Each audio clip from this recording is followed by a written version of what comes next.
Shobana Kamineni, the executive vice chairperson of Apollo Hospitals Enterprises, has suggested government could look at funding outside the budget to boost infrastructure space. She also expects to see lower corporate taxes and ratio-wise GST in the budget 2019. Let's listen. I think it's important that we understand the limitations, and industry wants to be helpful about it. So we think there should be more encouragement to bring equity into the market. We're seeing that debt is scarce, but if we can get that entrepreneurial and the investment spirits back into the country, so we think that the government should tailor-make whatever that they're going to make the announcements towards equity.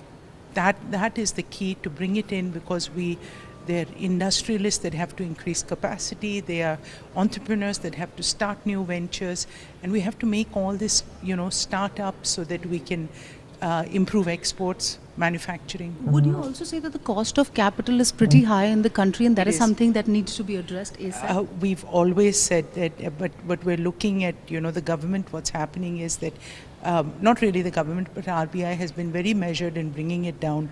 But leave the cost of capital, we're not able to get actually money, with all the NBFC overhang and also. I think that what government needs to do is to see what they can do to make equity investments really come into the country, reduce corporate taxes. We've always said that, make sure that that the GST is rationalized. All these will help. Moving on, IDFC First Bank's Vaidyanathan has suggested FM to lower tax rates for micro and small entrepreneurs in the pre-budget meet. Listen in. I think digital infrastructure of India is fantastically evolved. Look at UPI, for example, mobile to mobile, bank account to bank account. It's amazing. UPI transactions are up 4x in 1 year. So basically, I think through Jan Dhan, Aadhaar, mobile, UPI, Bharat QR, the digital infrastructure is pretty good in India.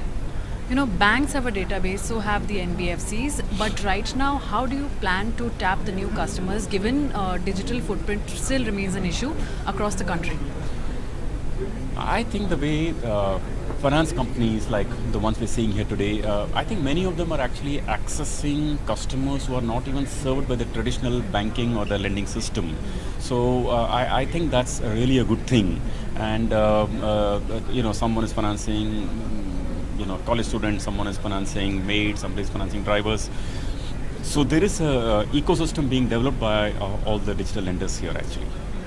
Given the liquidity crunch crisis that we are in right now, as a bank, you are also getting impacted because of it. How do you expect the government to tackle this, and maybe some expectation from the budget on this front? I think RBI has released liquidity of late, and I think it's come back to surplus mode now. I think things should broadly be fine. With regard to, what's the second question apart from liquidity? Liquidity, the second question was expectation from the budget. Oh, expectation from budget. Yeah, I know everybody's asking about it. Let me own up that I was also part of the team that met with the finance minister yesterday and made some presentation. But I have to say that I have not asked for any benefit for the corporates and all that stuff. Basically, I am saying that can the small entrepreneurs of the country get a lower tax rate, because everybody pays 30%.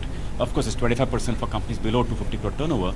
But I've been asking if small corporates, micro corporates can pay tax rates of 5%, 10%, 15% in a progressive way for corporates. So my focus is on small entrepreneurs. If they get benefit, I'm happy about that. Also, a visionary question. What is your vision for IDFC First, the merged entity? Oh my God, vision. Okay. Short term, long term, anything? No, I'll try to give you a short answer for that. I believe that we have an opportunity to make the world's finest or best bank for consumer lending and emerging corporates right here in India. We want to be really customer friendly, and everything we do has to revolve around the customer, and we want to make the world's best bank.